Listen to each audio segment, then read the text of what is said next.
Don't miss any content. Don't forget to subscribe and click the notification bell.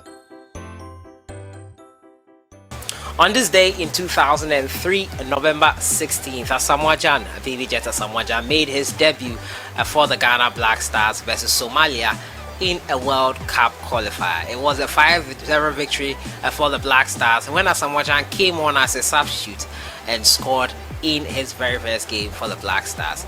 He went on to score 50 more goals to become the highest goal scorer in Ghana Black Stars history. We say we recognize a great man and a legend of the game.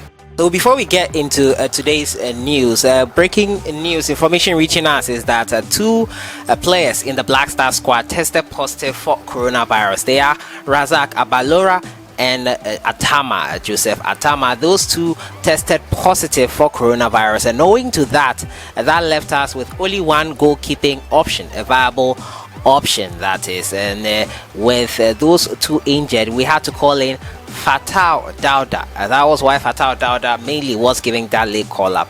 Two players and two members of the technical staff tested positive for coronavirus, and that meant that another player had to be called up. So it looks likely that Fatal Dauda, who is the goalkeeper for Leone Cities, will be imposed for Ghana against Sudan tomorrow. That's the latest we are getting there as well. Let's go have a listen to today's news on the arrival of the Black Stars in Sudan. Welcome back to Sahara Football. Today we're going to talk about the Ghana Black Stars. They have landed in Sudan ahead of AFCON qualifier. Should they get all 3 points, the Black Stars will be assured of a spot in AFCON 2022. Speaking of AFCON 2022 spots being secured, Senegal have become the first African country to secure a place in the AFCON 2022 finals. They won their game against Guinea-Bissau away from home. Sadio Mane with his only strike of that game, securing the points they needed to qualify for them. Comoros are on the verge of their first ever qualification to an AFCON tournament. It was a raucous cheering and celebration in the dressing room after the game on Sunday. A Nigeria coach, we're also going to hear from him. He has apologized for that capitulation in the second half of that game. They were leading 4-0. The captain of the side, Ahmed Musa, has also spoken. We will hear from all of them. As usual, subscribe if you haven't, click on the notification bell to get more updates. So we all know the Ghana Black Stars tomorrow 1 p.m. GMT, they will be facing Sudan in the return leg of the AFCON qualifier.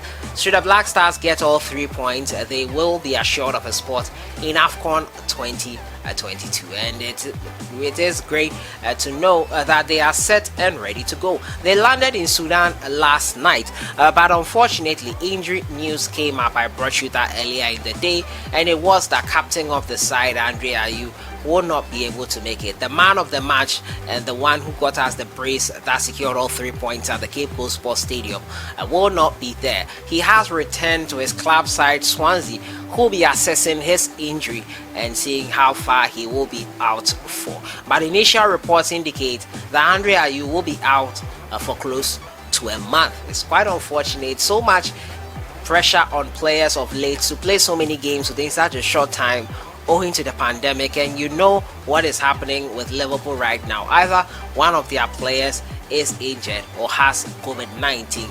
This year hasn't been easy for most clubs, and with international breaks needed, many were saying we should not have to play, but international football has to be played. And with all that busy schedule, the players are not machines. They will eventually get tired, and it is showing here. Ayew, the latest victim. With the injury of Ayew and the suspension of Richard Ofori, what it means for Ghana is that all our 3 captains are not going to be in that game in Sudan. What I would really be hoping for is that CK Akono gets that sorted out pretty quickly. It's just a game. I don't think anyone will be in a rush even for the armband. So I'm expecting maybe someone like Mubarak Wakasu to be giving the armband for this particular game for the Black Stars. So Ghana versus Sudan probably will be giving to Mubarak Wakasu. He looks like the only senior player in the Ghana Black Stars team, and it will be interesting to see how things go from there. So the Black Stars traveled with 23 players, including the suspended goalkeeper Richard Ofori and minus captain of the side Andre Ayew, and they will play on 17th of November, that's tomorrow, in Sudan, Khartoum, and they will be looking to secure their place in the AFCON. Speaking of securing places, Nigeria had a chance to win their third game and make this final game the one that secures the place for them. Unfortunately for Nigeria and their fans, they could not do that, and they have to now win against Sierra Leone away from home. The coach of the Nigerian Super Eagles spoke after the loss after the draw. It almost feels like a loss because 4-0 and losing out to 4-4 makes you remember that game, Arsenal vs Newcastle United, as Wenger was lambasted for letting it slip in that case. We have a listen right now to the head coach of the Super Eagles, Kenneth Raw, after that game between Sierra Leone and Nigeria. We are all vexed about it. We cannot accept such a result when you lead 4-0 and you have 4-1 in the halftime. The first half was one of the best we never made together. So what happened? That the team collapsed in the second time. We are now trying to analyze. For me already, what is sure, the facts are that we had a very bad preparation. The players arriving very late, even the day before the match, in the evening. So we had only one collective training together. Physically and mentally, they lost energy in second half.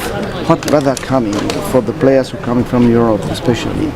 And then a collapse came, and in the end came this injury of our main striker, and so everybody said it's bad luck.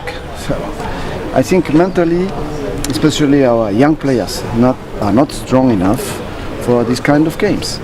So we have to check, we have to not to forget that it was very good in the first time. We cannot forget, but the result is here. The result is 1 point. We need another 3 points now to qualify. We want to do it there, in Freetown. Everybody is in a big determination. Everybody is vexed. Nobody slept.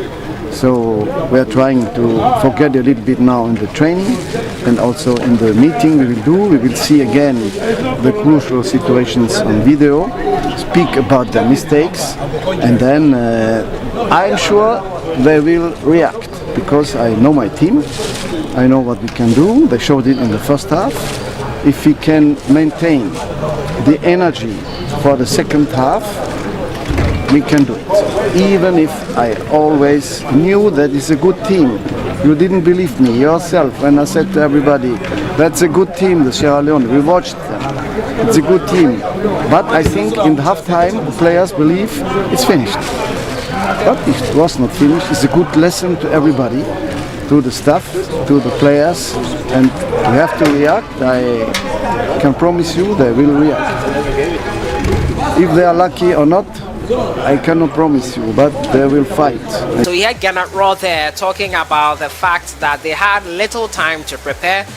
Just 1 full day of training was acquired by them, and it's quite unfortunate, but they will make up for it, and they will make sure that they secure all 3 points and edge closer to a spot in AFCON 2022. The captain of the Nigerian Super Eagles as well, Ahmed Musa, apologized to the Super Eagle fans in this video. Let's go have a listen to him. Dear Nigerians, on behalf of myself and my teammates, we are really sorry for the disappointment of the game tonight. We know we made a very big mistake in the game, but there is nothing we can do. There is football. Sometimes we win, sometimes we lose. But we're gonna correct our own mistake in the next game. Inshallah, we are going there. We are doing all our best to see that we qualify to the AFCON, and we know that we can do it. On behalf of myself and my teammates, We're very, very sorry for the game tonight, but we're gonna make it up. Thank you very much. We heard from Nigerian Super Eagles captain Ahmed Musa. He says they will make up for it, and he's hoping that they beat Sierra Leone to edge closer to qualification for AFCON 2022. So Nigeria also will play tomorrow at 4 p.m. GMT. It will be 5 p.m. Nigerian time. So that one too is something we will be following closely in there. The Super Eagles of Nigeria looking to make amends. 4-0 up, 4-4 at the end. Can they beat Sierra Leone away from home? Let me know your thoughts in the comments box on all this, and I'll leave you with this video of the Comoros players celebrating in their dressing room after almost, they need just 1 point now. Comoros, they need just 1 point to make it to their very first AFCON in their history. Your thoughts in the comments box and everything I've spoken about. The Black Stars tomorrow is a goal. They will be training later this evening in Sudan. I'll bring you all the updates as and when I get them. Enjoy your day. Congratulations to Senegal, the first team to qualify for AFCON 2022. So before I go, Gabon are set to take on Gambia today away from home at 4 p.m. GMT, and as late as 1 a.m. they were still left stranded at the airport. Their passports were taken along with their COVID test, which was supposed to be taken 48 hours later. Pierre-Emerick Aubameyang, the few posts on Instagram stories revealed what was going on. It was quite unfortunate, but he feels highly motivated now more than ever to take on this Gambia side and secure qualification for his country, Gabon. It's quite unfortunate what happened to them. Not the most optimal of preparations for the game, which is today at 4 p.m. GMT. We are quite disturbed by that. We hope it doesn't affect preparations, and it will affect preparations, but we hope not so much.